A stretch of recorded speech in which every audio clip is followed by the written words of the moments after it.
Okay, तो अभी तक हम लोग ने डिस्कस कर लिया है कि कंप्यूटर में जो जनरेशन है उनको किस आधार पर डिवाइड किया जाता है और क्यों कंप्यूटर को जनरेशन में बदल कन्वर्ट करने की जरूरत पड़ी। ठीक है, तो इन सब बातों को हमने समझ लिया था कि कंप्यूटर में क्या है जनरेशन और जनरेशन क्यों होते हैं। आई मीन कि जनरेशन की अगर हम बात करें तो किस आधार पर हम कहते हैं कि कंप्यूटर का जनरेशन चेंज हुआ। तो कंप्यूटर में जो ऑपरेशंस हो रहे हैं, यानी कि कंप्यूटर में जो काम हो रहे हैं और कंप्यूटर में जो लैंग्वेजेस यूज हो रहे हैं, जो हार्डवेयर टेक्नोलॉजी यूज हो रही है, उसके आधार पर हम लोग कंप्यूटर को अलग अलग जनरेशन में डिवाइड करके देखते हैं। तो हम लोग के पास टोटल 5 जनरेशन है, यानी हमें अगर कंप्यूटर के जनरेशन को देखना हो तो टोटल 5 भागों में बांटकर देख सकते हैं। और ये जनरेशन है फर्स्ट जनरेशन का कंप्यूटर, ये है सेकंड जनरेशन के computer, third generation, fourth generation and fifth generation के कंप्यूटर।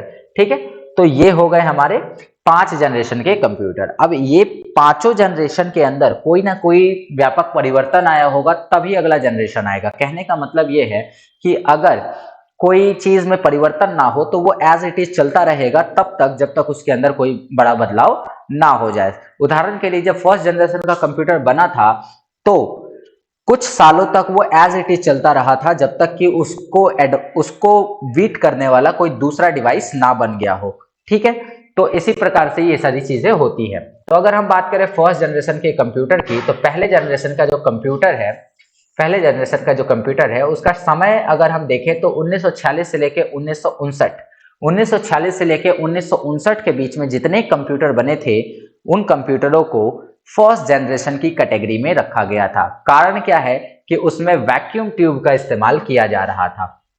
तो हार्डवेयर टेक्नोलॉजी की अगर बात करें तो एक वैक्यूम ट्यूब को कंप्यूटर में यूज किया जा रहा था एज अ सिग्नल प्रोवाइडर के रूप में। ठीक है, ये वैक्यूम ट्यूब क्या करता था, सिग्नल प्रोवाइड करने का काम करता था।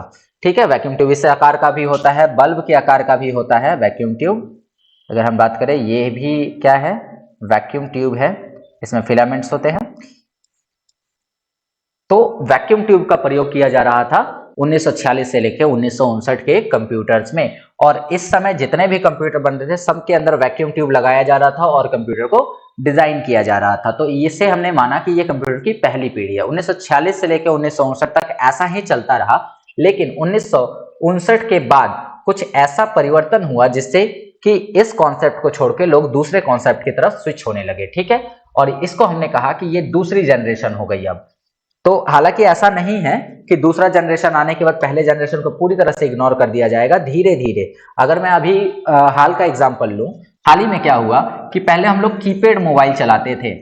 ठीक है, हम लोग पहले कीपैड वाला मोबाइल चलाते थे, बट जैसे ही कीपैड के बाद टच स्क्रीन मोबाइल आया तो अचानक से सब लोगों ने कीपैड मोबाइल छोड़ के टच मोबाइल नहीं ले लिया था, बल्कि उसके लिए क्या किया गया था, धीरे धीरे ये परिवर्तन हुआ। और आजकल अगर हम देखें तो लगभग 80% लोगों के हाथ में टच स्क्रीन मोबाइल आपको देखने को मिलता है।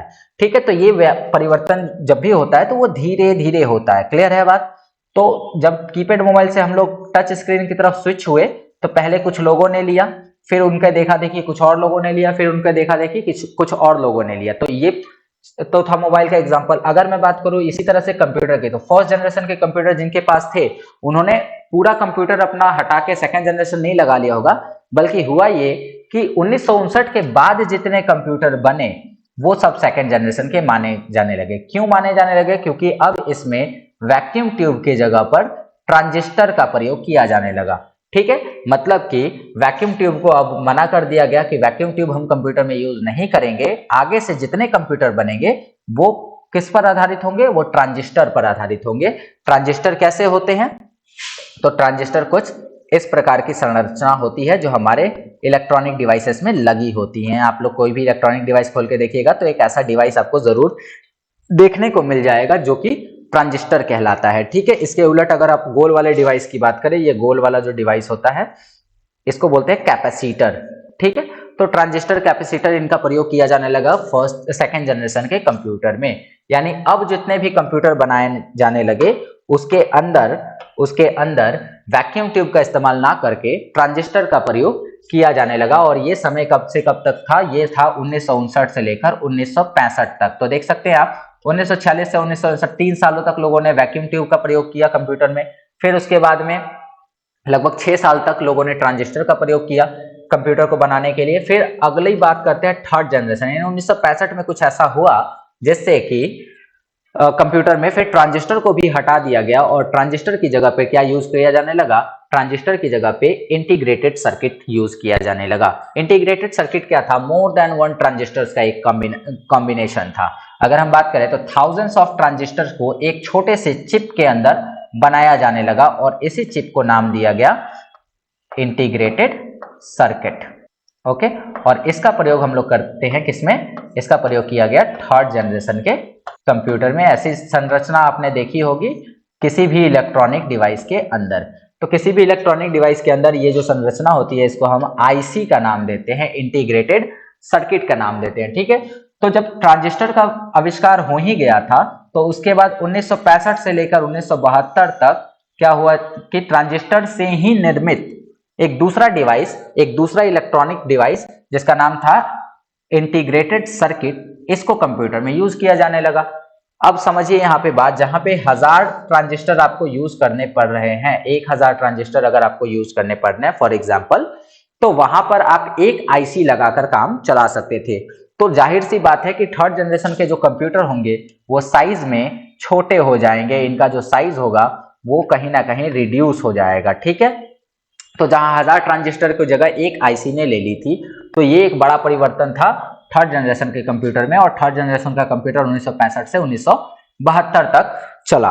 ठीक है, उसके बाद में आता है फोर्थ जनरेशन कंप्यूटर, क्योंकि आप लोगों को पता चल चुका था, जो भी साइंटिस्ट थे उनको पता चल चुका था कि कंप्यूटर को और ज्यादा बूस्टअप कैसे करना है, क्योंकि उन्होंने ट्रांजिस्टर को जोड़ के इंटीग्रेटेड सर्किट बना दिया था, मल्टीपल ट्रांजिस्टर्स को एक में कनेक्ट करके इंटीग्रेटेड सर्किट बना दिया था और मल्टीपल आईसीज को जोड़कर बना दिया micro processor.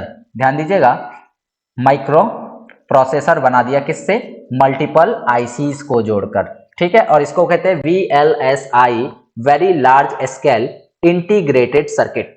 Okay, very large scale integrated circuit, या इसको आम भाषा में माइक्रो प्रोसेसर कहा जाता है। ठीक है, तो फोर्थ जनरेशन के जितने भी कंप्यूटर आए उस कंप्यूटर में VLSI का प्रयोग किया गया, very large scale integrated circuit का यूज किया गया और इसे ही माइक्रो प्रोसेसर का नाम दिया गया। तो हमारे कंप्यूटर में भी माइक्रो प्रोसेसर होता है एज अ प्रोसेसर। हम लोग जो कंप्यूटर यूज कर रहे हैं, हम लोग जो लैपटॉप यूज कर रहे हैं वो फोर्थ जनरेशन का लैपटॉप है। ठीक है, जो हम लोग डेस्कटॉप यूज कर रहे हैं वो भी फोर्थ जनरेशन के ही डेस्कटॉप होते हैं।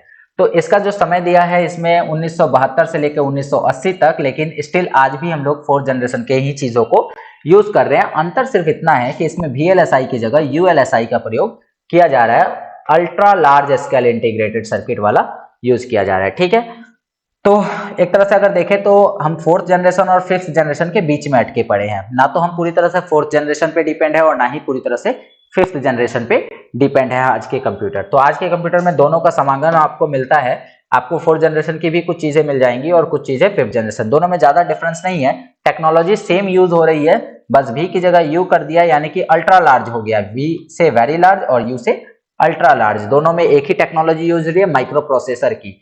ठीक है, और 1980 से लेकर आज तक जितने भी कंप्यूटर बने हैं उन सब में ULSI टेक्नोलॉजी यानी कि ultra large scale integrated circuit का माइक्रो प्रोसेसर लग रहा है और इसका खासकर प्रयोग होता है आर्टिफिशियल इंटेलिजेंस के क्षेत्र में। तो अगर हम बात करें आर्टिफिशियल इंटेलिजेंस क्या होता है, इसको शॉर्ट में AI कहा जाता है। तो जितने भी रोबोट्स हैं, जितने भी डिवाइसेज जो ऑटोमेटेड होते हैं, अपने से सुनने वाले होते हैं, अपने आप चीजों को करने वाले होते हैं, उन्हें हम AI बेस्ड कहते हैं। जैसे अगर हम बात करें एलेक्सा की, एलेक्सा का नाम सब लोगों ने सुना होगा, एलेक्सा एक AI है।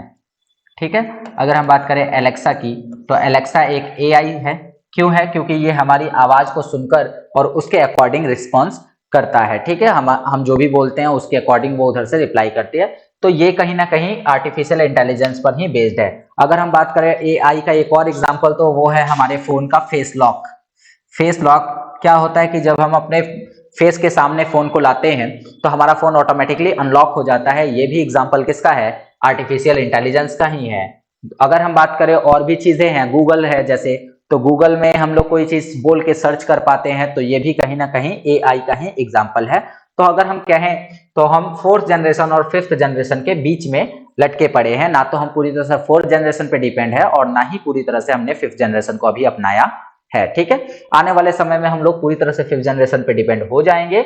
तो ये रही कुछ चीजें जो आपने जानी। सबसे पहले आपको क्या याद रखना है कि फर्स्ट जनरेशन के जो कंप्यूटर है वो कब से कब तक होते थे और इसके अंदर कौन सी टेक्नोलॉजी का यूज किया जा रहा था। सेकंड जनरेशन के कंप्यूटर कब से कब तक थे और इसमें कौन सी टेक्नोलॉजी का यूज किया जा रहा था। थर्ड जनरेशन के कंप्यूटर कब से कब तक है और इसमें कौन सी टेक्नोलॉजी यूज की जा रही है। इसको अगर आपने माइंड में रख लिया तो आपका जनरेशन का 50% चीज यहीं से क्लियर हो जाता है। ठीक है, तो चलिए अब आगे बढ़ते हैं और आगे देखते हैं कि और अभी हमें क्या क्या पढ़ना है।